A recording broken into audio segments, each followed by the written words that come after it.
everyone, this video is the part of our premium content. अगर आप economics से related किसी भी एग्जाम की तैयारी कर रहे हैं, B it academics B it competitive, चाहे आप इकोनॉमिक्स ऑनर्स कर रहे हैं या एमए कर रहे हैं, किसी भी यूनिवर्सिटी से, UGC NET, economics optional, Indian economic service, इन सब कोर्सेज की प्रिपरेशन आप हमारे ऐप के साथ कर सकते हैं. For more detail check out the link in the description. हमारे जो ऐप है उसका लिंक आपको डिस्क्रिप्शन में मिल जाएगा.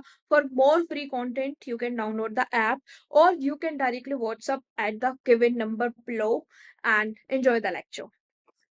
Relationship between average cost and marginal cost curve. Average cost और मार्जिनल कॉस्ट कर्व के बीच में क्या रिलेशनशिप होता है, ये अब हमको पढ़ना है.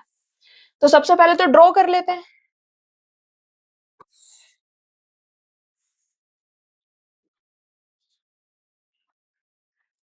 वाई एक्सिस पे हमको कॉस्ट रखनी है which is marginal cost and average cost. X axis पे हमको आउटपुट रखना है, आउटपुट पर पीरियड. ठीक है, अब हमने एवरेज कॉस्ट भी पढ़ा है और हमने मार्जिनल कॉस्ट भी पढ़ा है.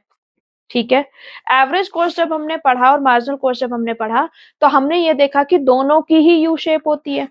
ठीक है, हमने एवरेज कॉस्ट और मार्जिनल कॉस्ट दोनों को पढ़ा और हमने क्या पढ़ा कि दोनों की यू शेप होती है.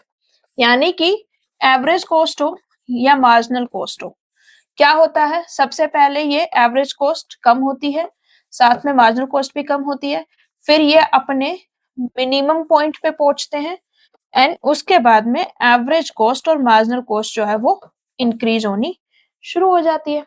इतने में कोई कंफ्यूजन है? तो मैं सबसे पहले क्या करती हूँ, एवरेज कॉस्ट बनाती हूँ.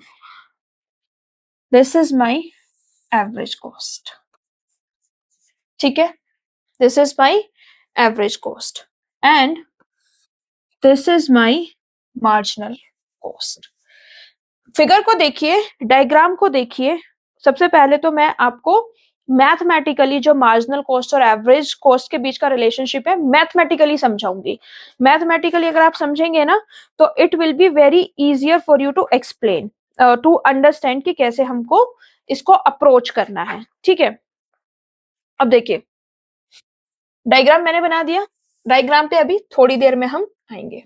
ठीक है, एवरेज कॉस्ट, ठीक है, and total cost. Total cost is equal to average cost into Q. इतने में कोई कंफ्यूजन है? एवरेज कॉस्ट का फॉर्मूला क्या बताया था मैंने, total cost divide by Q. ठीक है, यहां से अगर हमें टोटल कॉस्ट निकालनी है तो कैसे निकालेंगे, एवरेज कॉस्ट इंटू क्यू. ठीक है, अगर हमें टोटल कॉस्ट गिवन है तो हम इससे मार्जिनल कॉस्ट कैसे निकालते हैं, कैसे निकालते हैं मार्जिनल कॉस्ट, बताया था ना, marginal cost is equal to derivate कर देंगे टोटल कॉस्ट को with respect to D Q. बताया था, कोई कंफ्यूजन? अब मेरे को क्या करना है, ये जो टोटल कॉस्ट है ना इसकी जगह ये वाली वैल्यू सब्स्टिट्यूट कर देनी है.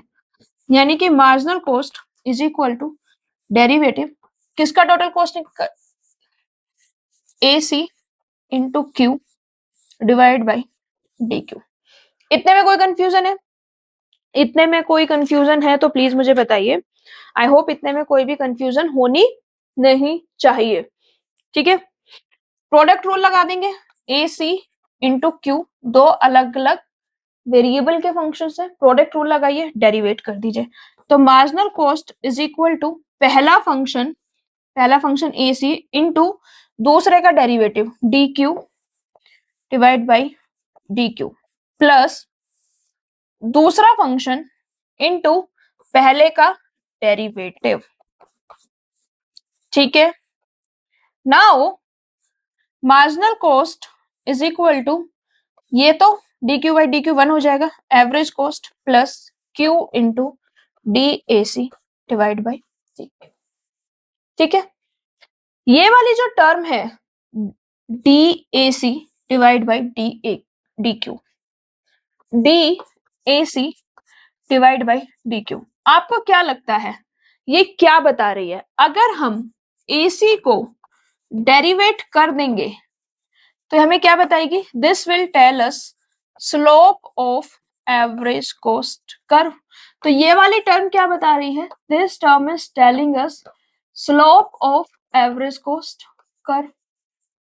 ठीक है, इतने में कोई कंफ्यूजन है?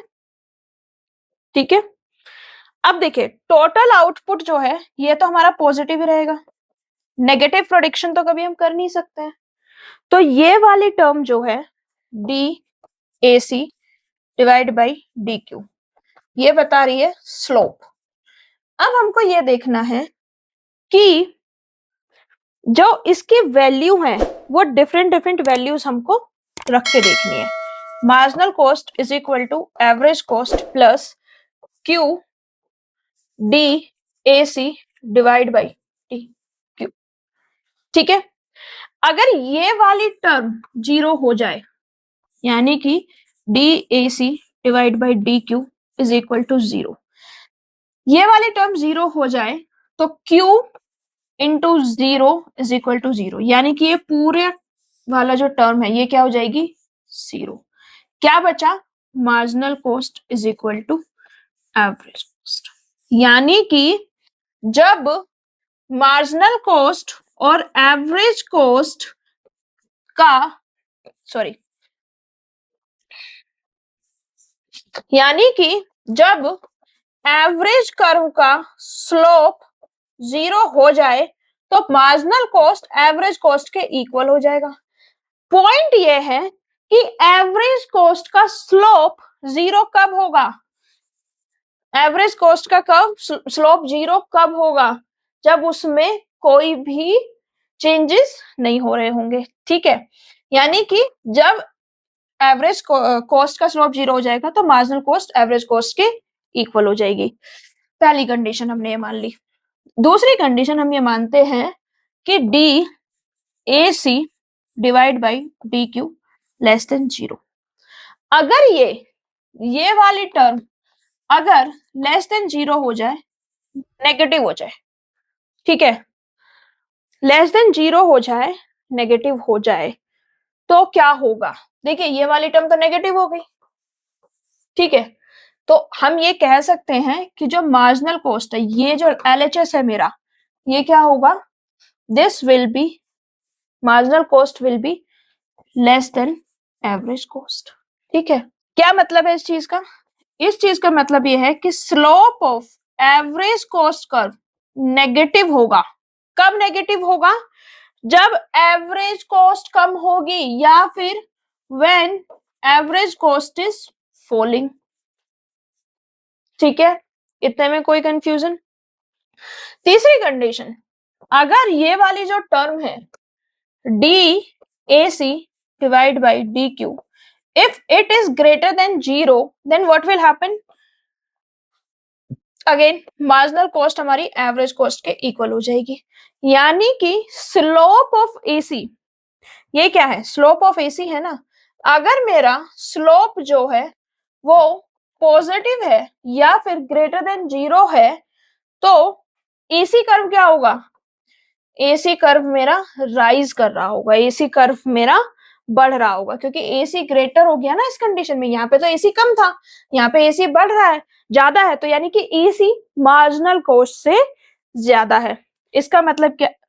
एसी जो है वो राइज कर रहा है, राइज कर रहा है तो उसका क्या मतलब है? Marginal cost will be greater. ठीक है, बेसिकली मैंने क्या समझा? मैंने ये समझा कि अगर मेरी मार्जिनल कॉस्ट एवरेज कॉस्ट से कम है, ठीक है, तो एवरेज कॉस्ट मेरी फॉल करेगी। मेरी मार्जिनल कॉस्ट अगर एवरेज कॉस्ट से ज्यादा है तो मेरी एवरेज कॉस्ट राइज करेगी। इसी को मैंने अभी अभी प्रूव किया। ठीक है, ठीक है, इतने में कोई कंफ्यूजन? इस चीज को याद रखिएगा that this was the slope, when slope was equal to zero तो मार्जिनल कॉस्ट एवरेज कॉस्ट के इक्वल हो गया था। जब स्लोप लेस देन जीरो था, ठीक है, जब स्लोप नेगेटिव था तो मेरी एवरेज कॉस्ट कब क्या कर रही थी, इट वॉज फॉलिंग, ये क्या कर रही थी, कम कर रही थी। ठीक है, यानी कि जब मेरा स्लोप 0 हो गया, एवरेज कॉस्ट का फॉल कर रही है, तो एवरेज कॉस्ट का फॉल कर रही है यानी कि मेरी जो मार्जिनल कॉस्ट है वो एवरेज कॉस्ट से कम है।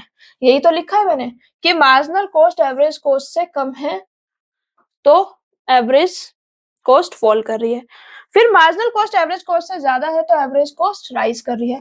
और जब मार्जिनल कॉस्ट एवरेज कॉस्ट के इक्वल है तो ये इसका मिनिमम पॉइंट होगा, जो अभी हम थोड़ी देर में देखेंगे। ठीक है, ये मैंने कैलकुलस के तरीके से समझाया। अगर मैं इसको सिंपल मैथमेटिकल तरीके से समझाऊं, ठीक है, तो बहुत सिंपल बेसिक तरीका है। लेट्स से क्रिकेट प्लेयर है, ठीक है, एक क्रिकेट प्लेयर है, लेट्स से ए, ठीक है, इसका जो बैटिंग का एवरेज है ना वो 50 है। ठीक, बैटिंग एवरेज क्या है, 50 है, यानी कि ये एक इनिंग में 50 रन बनाता है। अगर एक नेक्स्ट इनिंग में, ठीक है, नेक्स्ट इनिंग में उसने 50 से कम रन बनाए, लेट्स से 45 रन बनाए, ठीक है, नेक्स्ट इनिंग में उसने कितने रन बनाए, 45 बनाए, तो उसका क्या होगा, एवरेज स्कोर फॉल कर जाएगा। एवरेज स्कोर फॉल क्यों करेगा, क्योंकि एवरेज स्कोर फॉल क्यों करेगा, क्योंकि जो एक नेक्स्ट इनिंग थी, यानी कि जो मार्जिनल इनिंग थी, ये हमारी ओवरऑल एवरेज से कम थी। ठीक है, क्योंकि उसका जो मार्जिनल स्कोर है that is less than average score, तो उसका क्या होगा बेटा, व्हाट विल हैपन, उसका जो एवरेज स्कोर है वो फॉल हो जाएगा। यही सेम चीज तो मैंने समझाई, मार्जिनल कॉस्ट अगर एवरेज कॉस्ट से कम है तो एवरेज कॉस्ट फॉल हो जाएगी। एक यूनिट आउटपुट बढ़ाने की कॉस्ट अगर आउटपुट पर यूनिट से कम है तो आउटपुट पर यूनिट कॉस्ट तो कम ही हो जाएगी ना। ठीक है, नेक्स्ट इनिंग में, बट कंसीडर कि नेक्स्ट इनिंग में अगर वो 50 से ज्यादा बना लेता है, ठीक है, लेट्स से नेक्स्ट इनिंग में वो 55 रन बना लेता है, तो अगर वो नेक्स्ट इनिंग में 55 रन बना लेता है तो उसका एवरेज स्कोर क्या होगा, उसका एवरेज स्कोर बेटा राइज कर जाएगा। एवरेज स्कोर का राइज कर जाएगा, क्यों, क्योंकि जो हम ऐड कर रहे हैं, जो हम मार्जिनल इनिंग जो है, मतलब जो उसका एडिशन है that is greater then the average ना। तो जब मार्जिनल, ये क्या है, मार्जिनल इनिंग, ठीक है, एक एडिशनल इनिंग, तो जब मेरी एडिशनल इनिंग जो है if it is greater then the average one, ठीक है, यानी कि अगर मेरा मार्जिनल स्कोर जो है वो एवरेज स्कोर से बढ़ जाएगा तो मेरा ओवरऑल ये एवरेज क्या है, ये ओवरऑल एवरेज मेरा बढ़ जाएगा, ओवरऑल एवरेज स्कोर मेरा राइज कर जाएगा। यानी कि जब मार्जिनल कॉस्ट एवरेज कॉस्ट से कम होगी तो एवरेज कॉस्ट फॉल करेगी, जब मार्जिनल कॉस्ट एवरेज कॉस्ट से ज्यादा होगी तो मेरी एवरेज कॉस्ट जो है वो राइज करेगी। ठीक है, इतने में कोई कंफ्यूजन है? ठीक है, अब देखिए इसको समझने वाली बात यह है कि लेट्स से हम प्रोडक्शन कर रहे हैं, ठीक है, वो एक यूनिट ऑफ प्रोडक्ट को प्रोड्यूस कर रहा है, कोई भी प्रोड्यूसर है वो प्रोडक्शन कर रहा है, अगर उसका एवरेज कॉस्ट 20 है, ठीक है, हमने ये मान लिया कि उसका जो प्रोडक्शन कॉस्ट है वो 20 है, अगर हमने एक और यूनिट का प्रोडक्शन किया और उसकी वजह से जो मार्जिनल कॉस्ट है वो बढ़ गई, ठीक है, यानी कि मार्जिनल कॉस्ट जो है वो बढ़ गई, तो ये जो मार्जिनल कॉस्ट है ना ये अपने साथ साथ एवरेज कॉस्ट को भी बढ़ा लेगी।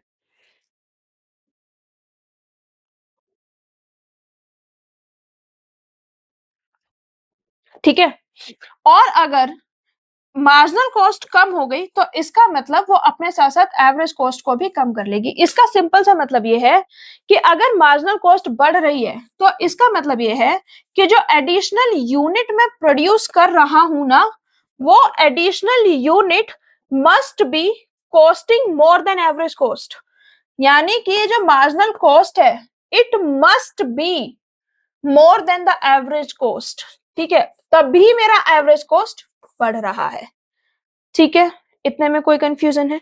इसको याद करने का एक तरीका है, एवरेज कॉस्ट यहाँ पे लिख लीजिए, एवरेज कॉस्ट लिख लीजिए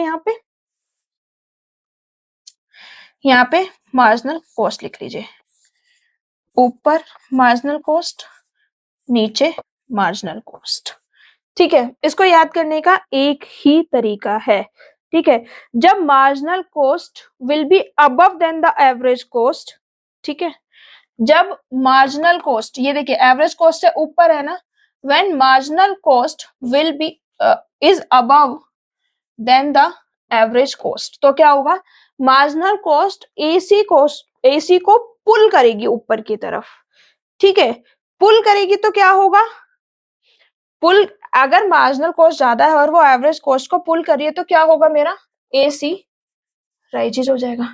सेम वे अगर मेरी मार्जिनल कॉस्ट जो है वो एवरेज कॉस्ट से कम है तो मार्जिनल कॉस्ट उसको एवरेज कॉस्ट को नीचे की तरफ पुल करेगी, तो एसी विल बी फॉल, और जब एसी और मार्जिनल कॉस्ट इक्वल है तो क्या होगा, average cost is equal to marginal cost. तो बेसिकली आपको ये कंक्लूजन याद रखना है, क्या कंक्लूजन याद रखना है, कि average cost is equal to marginal cost at minimum point, ठीक है, marginal cost is greater than average cost, marginal cost क्या करेगी, एवरेज कॉस्ट को पुल कर देगी, तो हमारा एवरेज कॉस्ट जो है वो राइज हो जाएगा, marginal cost less than average cost तो नीचे की तरफ पुल करेगी, तो मेरा एवरेज कॉस्ट क्या है वो फॉल करेगा। इतने में कोई कंफ्यूजन है? मैथमेटिकल तरीके से बता दिया, डेरिवेटिव्स के तरीके से बता दिया, स्लोप के तरीके से बता दिया, अब ना हम डायग्राम देखते हैं, ठीक है,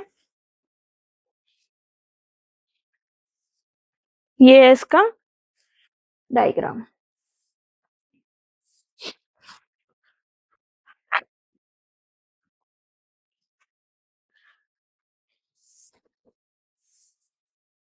ठीक है, ये वाला जो पॉइंट है एल, इस पे क्या है, मार्जिनल कॉस्ट और एवरेज कॉस्ट सेम है, ठीक है, तो ये क्या होना चाहिए हमारा कायदे से, this must be our minimum point, ठीक है, ये कौन सा पॉइंट है, ये वो पॉइंट है जिसपे हमारा स्लोप ऑफ एवरेज कर्व 0 हो गया था, और स्लोप ऑफ एवरेज कर्व 0 होने की वजह से मार्जिनल कॉस्ट एवरेज कॉस्ट के इक्वल हो गई थी, तो देखिए दोनों का स्लोप क्या हो जाएगा, 0, अगर हम मार्जिनल कॉस्ट का भी स्लोप निकालेंगे तो वो भी क्या हो जाएगा, 0 हो जाएगा, ठीक है, इतने में कोई कंफ्यूजन है? अब ये स्लोप 0 हो जाएगा, यानी कि यहाँ पे जो मेरा मार्जिनल कॉस्ट और एवरेज कॉस्ट है it is neither rising nor falling, ठीक है, यहाँ पे जो मेरा एवरेज कॉस्ट और मार्जिनल कॉस्ट है इसमें कोई भी चेंज नहीं देखने के लिए हमको मिल रहा है, ठीक है, इसीलिए कहते हैं कि जो मार्जिनल कॉस्ट होता है वो एवरेज कॉस्ट को उसके मिनिमम पॉइंट पे कट करता है, यानी कि जो मार्जिनल कॉस्ट है जो इसने कट किया है एवरेज कॉस्ट को वो उसके मिनिमम पॉइंट पे कट किया है, marginal cost cuts average cost at its minimum point, ठीक है बेटा, अब डायग्राम में देखिए मार्जिनल कॉस्ट और एवरेज कॉस्ट के बीच का रिलेशन देखिए, यहां से देखिए ये सबसे पहले क्या है, एवरेज कॉस्ट, तो जब एवरेज कॉस्ट फॉल कर रही है, ठीक है, तो मार्जिनल कॉस्ट उसके नीचे है, इतने में कोई कंफ्यूजन, इतने में कोई कंफ्यूजन, देखिए ये जब तक ये जो MC कर्व है, ठीक है, मैं इसको दूसरे कलर से बनाती हूँ, this is my MC curve, ठीक है, दूसरे कलर से बनाने में ना थोड़ा इजीली समझ में आ जाएगा, जब तक MC कर्व AC के नीचे है, इस पॉइंट तक देखिए MC दो तरीके से बिहेव कर रहा है, अप टू पॉइंट L क्या है, MC मेरा AC के नीचे है एंड आफ्टर पॉइंट L क्या हुआ, मेरा MC जो है वो AC के ऊपर है। तो इस एरिया में जब मेरा MC जो है वो AC के नीचे है तो मेरा एवरेज प्रोडक्ट क्या है, फॉल कर रहा है। और जब मेरा marginal cost, sorry average cost, marginal cost ऊपर हो गई एवरेज कॉस्ट के तो मेरा एवरेज कॉस्ट राइज कर रहा है। यानी कि मैं क्या कर सकती हूं कि अप टू पॉइंट L, ठीक है, एवरेज कॉस्ट फॉल कर रही है। बियॉन्ड L एवरेज कॉस्ट जो है वो राइज कर रही है। And apart from that what is happening बेटा, कि it is very clear, very basic, कि यहाँ पे मेरा जो मार्जिनल कॉस्ट है वो नीचे है और यहाँ पे मार्जिनल कॉस्ट जो है वो मेरे ऊपर है। ठीक है, अब हमें ये तो समझ में आ गया कि मार्जिनल कॉस्ट कैसे रिएक्ट करेगा with respect to average cost. ठीक है, लेकिन एवरेज कॉस्ट अगर फॉल कर रहा है तो हम ये नहीं कह सकते हैं कि मार्जिनल कॉस्ट भी फॉल करेगा। Only thing we can say कि जब जब एवरेज कॉस्ट फॉल करेगा, ठीक है, क्या कह सकते हैं हम कि जब जब एवरेज कॉस्ट फॉल करेगा तो मार्जिनल कॉस्ट जो है उससे नीचे होगा। लेकिन हम ये नहीं कह सकते हैं कि जो मार्जिनल कॉस्ट है वो भी फॉल कर रहा होगा या अप कर रहा होगा। ठीक है, ठीक है, मार्जिनल कॉस्ट जो हो सकती है वो राइजिंग भी हो सकती है और वो फॉलिंग भी हो सकती है। ठीक है, ओनली थिंग वी नो कि ये एवरेज कॉस्ट से नीचे रहेगा। सेम वे जब हमारा मार्जिनल कॉस्ट जो है वो उसके ऊपर है तो हम केवल ये जानते हैं कि मार्जिनल कॉस्ट ऊपर रहेगा। ये फॉलिंग भी हो सकता है, ये इंक्रीजिंग भी हो सकता है। ऐसा नहीं है कि ये फॉलिंग नहीं हो सकता या फिर ये इंक्रीजिंग नहीं हो सकता। ठीक है, इतने में कोई कंफ्यूजन है तो बता। That's it for today's lecture guys. I just hope कि आपको आज का वीडियो बहुत अच्छा लगा होगा। अगर आपको वीडियो अच्छा लगा है तो like it, share it, subscribe to the channel. Please subscribe करके जाइए क्योंकि I have seen in my analytics कि आप लोग वीडियोस देख लेते हैं, सब्सक्राइब नहीं करते हैं। Please make sure to subscribe and hit the notification bell ताकि नेक्स्ट टाइम जब भी वीडियो अपलोड करूँ वो जल्द से जल्द आपको मिले। I have target of finishing each and every topic of economics. Until next time, I see you again. Keep loving us. Thank you so much.